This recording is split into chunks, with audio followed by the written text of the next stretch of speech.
Hey guys, welcome back to Clownfish TV. This is Kneon. I am not here with Geeky Sparkles. I bought her a red dress and told her to get back to the kitchen. No, that's not what happened.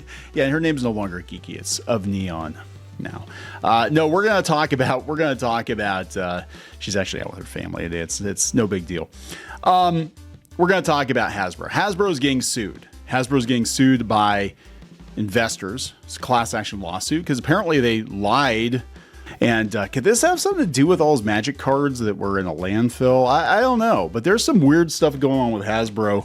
Again, this is a company that does not feel like it wants to be a toy company. It does not want to be a tabletop game company. It wants to be a video game company that just happens to have all these IP that they license out to other producers, in my opinion. Now they're talking they're just going to move it out of Rhode Island completely and move Hasbro to Boston. It's been in Rhode Island since the beginning. A lot of weird stuff going on here. So let's talk about this. Before we get into it any further, please subscribe for more pop culture news, views, and rants, guys. Go out to Clownfish Minus at clownfishminus.com and go out to locals, clownfishtv.locals.com. We're going to mirror the same content on both sites. We actually had people say, hey, why don't you go out to locals? And I'm like, well, you know, we probably could. We'll just mirror the same stuff. But Clownfish Minus does have merchandise on it, guys. You can place orders for merch. So thank you very much for the support. Doing more direct support because I don't know where things are going to go with social media. So we're going to talk about that. This has come from Polygon. And Polygon, actually, I gotta tell you, Polygon in the last year or two seems to have cleaned itself up a little bit. I don't think they're nearly as bad as Kotaku is. And they've been really, really good covering the tabletop scene. Because we had Dicebreaker fold not too long ago. And Polygon has actually been one of the better sites, I think, for tabletop news. And they've been pretty unbiased, I think. And I think it was Polygon that broke the whole OGL debacle. So kudos to them for that. I'll give you that. Speaking of role-playing games, speaking of Hasbro, I saw this morning, and it's interesting. This is coming from Corpse Kings.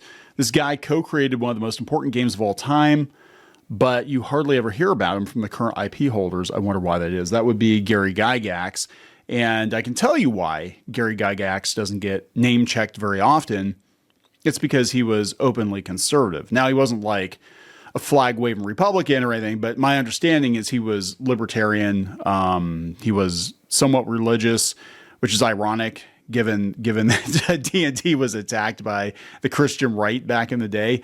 But yeah, they just kind of unpersoned him because they didn't like the personal politics of the creator of the thing they're making, you know, millions and billions of dollars off of now, which is pretty disgusting. And same kind of thing happened with Walt Disney. The Walt Disney that Disney acknowledges now is not actually Walt Disney the man, but rather Walt Disney the corporate mascot. He's very much like Colonel Sanders. You know, it's not actually Walt, it's Uncle Walt, and that's not who Walt Disney actually was. You actually get into Walt Disney. He was a flag-waving upstanding, patriotic American who really hated communists, especially after his studio went on strike. But you don't hear about that. You don't hear about that very often. Anyway, I just thought that was interesting. They've really tried to distance themselves from TSR and from Gary Gygax. And the Gygax family, too, to some degree, which is sad.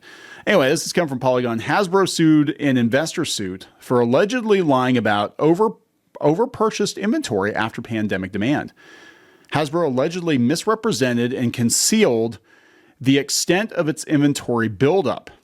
Again, does this have something to do with those magic cards being punted to landfills? I don't know. Self-described investor rights law firm filed a suit Wednesday alleging that Hasbro, the tabletop gaming and toy company, misrepresented its excessive inventory to investors, something the firm says is in violation of federal securities laws.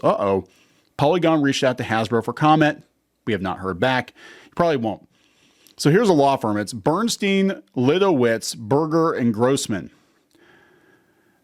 It's just you never hear, some of these names, Berger and Bernstein I've heard, but Littlewitz? I've never heard Littlewitz. Maybe it is a common name, but like a lot of times you hear surnames you have never heard before in the title of a law firm. You know, it's so wild. It's like, it's not like Smith and Smith, or spam and spam. It's always like the most hard to pronounce names. They filed a complaint in a New York court on behalf of the West Palm Beach Firefighters Pension Fund. Okay. Asking the court to grant the case class action status, meaning other investors and stock purchasers can participate. I think I have Hasbro stock, actually, or have some. Hasbro, like other gaming companies, saw a boost in interest in sales during the pandemic when people were looking for things to do in their homes. Games were an obvious choice. The lawsuit alleges Hasbro purchased inventory to meet that demand, but ended up buying too much. Hasbro allegedly told investors the high purchasing was necessary to mitigate supply chain risk and meet consumer demand ahead of the 2022 holiday season, according to the lawsuit. When that inventory sat, Hasbro said the stock reflected outstanding and anticipated demand and not a decreased demand. Well, go to Ollie's. Ollie's is basically the Hasbro graveyard. And it's not just Magic the Gathering. Actually, I don't know if there's much, if any, Magic the Gathering there. But there was, for a while, a ton of D&D stuff. I mean, they had the Kryn board game for next to nothing. I bought some like Monster and Train tile supplement sets that were like $40, $50 sets. I got them for like $2.99.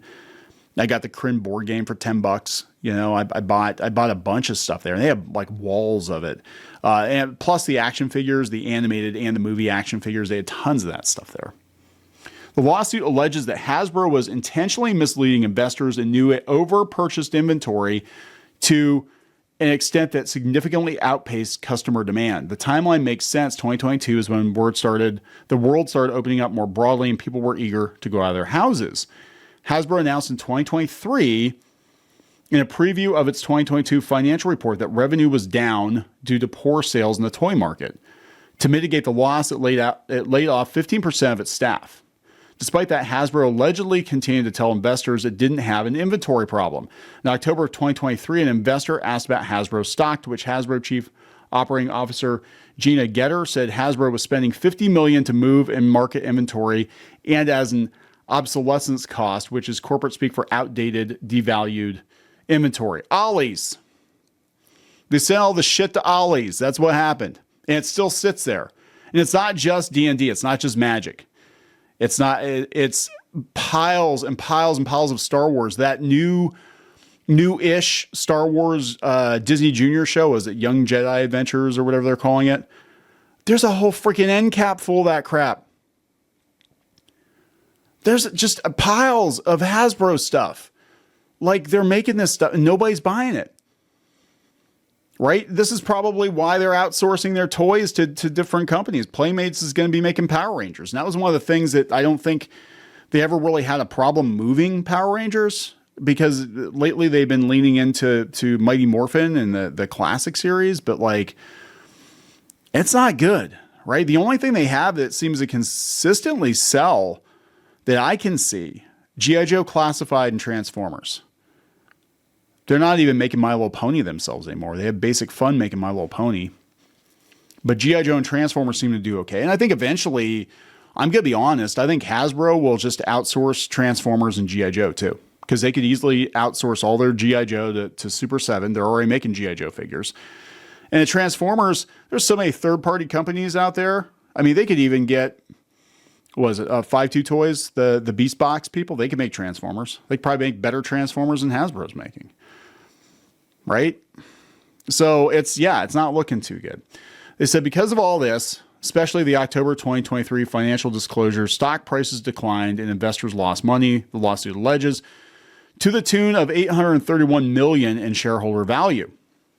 The stock value Hasbro previously had, according to the lawsuit's claims, was due to inflated prices due to the lack of disclosure. The lawsuit states that Hasbro stock is owned by hundreds or thousands of investors who would be impacted. The law firm is asking the court for damages due to the alleged violation of the Exchanges and Securities Act, which requires publicly traded companies to be honest and transparent to shareholders. In the most recent earnings report, Hasbro reported a 15% decline in revenue. Its inventory, according to the report, was down 39% over last year's third quarter. Hasbro expects the company to be down 14%. Yeah, it's making the rounds on the Transformers board on TFW 2005. They said the lawsuit basically claims Hasbro has been lying that they have an overstock problem due to the pandemic and have not been telling investors as their stock plummets. Instead, they blame the loss on poor toy sales rather than mismanagement. This was inevitable. The economy could not account for a sudden influx of stimulus checks in the West during the pandemic, and operating from an unprepared financial model that was only forecast higher margins during an unusually high surplus of cash. And then that dropped off a cliff. As soon as people blew their stimulus money on comic books and magic cards and D&D and toys, it just stopped. This is huge. They said when the pandemic happened, many companies saw 50% plus raises at sales due to stimulus checks and people being stuck at home with nothing to do. Because of this, many companies expected these sales to continue and increase production quantities to match sales, but the bubble burst and people went back to work, no longer having spare money, and inflation rose and the cost of living created tighter budgets. This is why Funko has a landfill filled with Pops. They overproduced to match current sales metrics, but the bubble popped so quickly that it left them with millions of dollars worth of stock. This was the case of the Legacy Year One Glut. Remember those huge discounts on Pulse? Yeah, this is related to Transformers. They had these 2-packs. It was basically buy one, get one free. And there was like a ton of these, and they were out there for a long time. I think some Walmarts you can actually go to and they still have them on the shelves. But these are $25 figures, and you were getting like 2 of them for $20 because they're trying to blow them out the door. And it was like, they were first series figures. I have a couple here. I'm actually looking at them. There's like, I think it's like Black Arachnia, Lita 1, some of the Stunticons. And I bought them cheap. I think I got them for like $8 a set or something. It was some ridiculously cheap amount. But yeah, it's not a good situation for them. And I don't know what's going to happen. I'm looking at their stock right now, and they said that they were actually outperforming the market, but I'm seeing a decline. I mean, this lawsuit is definitely not going to help. And I don't know what they have. Like, I don't know what Hasbro has going for them right now. They're outsourcing their IP. They're moving to Boston. They're no longer working with the developers behind Baldur's Gate 3. They're supposedly working on games in-house, but they did that before 20-some years ago, and it was a failure. And the guy they have in charge just wants to be a video game guy. If you want to see what the future of Disney looks like, if they do hire the CEO of EA, it looks like Hasbro, where they don't know what they are anymore, right? And really at this point, it's collectors that are keeping this company in business. And they're higher end collectibles. And this is why I think Transformers and G.I. Joe and Hasbro Pulse, but like they killed the Golden Goose, right? Well, it was a 1-2 punch. It was Disney and Hasbro killed Star Wars. Star Wars, it would have been inconceivable 10 years ago for Star Wars stuff to be on clearance like it is now. Even when Star Wars was kind of in a lull, right? Like after the prequels and going into like the Clone Wars cartoon, and you never saw Star Wars stuff on clearance unless it was like the oddball stuff like the miniatures, or you know what I'm saying? But like mainline Star Wars Hasbro Kenner action figures, they were not on clearance. They always sold. And now you can't give them away. I mean, you go to Ollie's, you could literally go get a bulldozer, and just like scoop up piles and piles and piles of Star Wars and Marvel figures. It's almost all Hasbro stuff. Now, one thing I've noticed with this, like, and having gone to a couple different Ollie's last week, is that I'm not seeing all the Marvel and DC comics getting dumped off like they were. So I'm thinking that Marvel and DC Comics have maybe reined it in their production. They've reined it in a little bit, or they're not dumping them off at Ollie's. But I have to wonder, like, how many of the sales, when you're reporting your sales, how do they report those? if they're like, oh, we sold 1 million units. It's like, well, we sold 250,000 units to actual consumers and 750,000 units to like Ollie's or something. You know what I'm saying? Like, I don't know how that's reported specifically, but yeah, it's not looking good for them, guys. It really isn't. I think the day is going to come very, very quickly where Hasbro just outsources everything. That's just my opinion. So we'll see what happens. But there we go, guys. I'm going to wrap it up. Please subscribe for more pop culture news, views, and rants. Again, check out clownfishminus.com and clownshishtv.locals.com. Same content, both platforms. Gonna try to get them more in sync here. I've got more stuff out on Clownfish TV because it's been up for about a month before locals. But building that life raft, guys, because I don't know what's gonna go down with YouTube. So we'll talk to you later. Join the reef. Go to clownfishminus.com. That's clownfishminus.com. You will get exclusive access to podcasts and videos and comic strips and more, as well as merch discounts. Check it out. If you were a member, you could get this t-shirt, this dismal t-shirt on our website. You'd get a 10% discount on that. You can also join in the community on clownfishminus.com. Thank you so much for the support.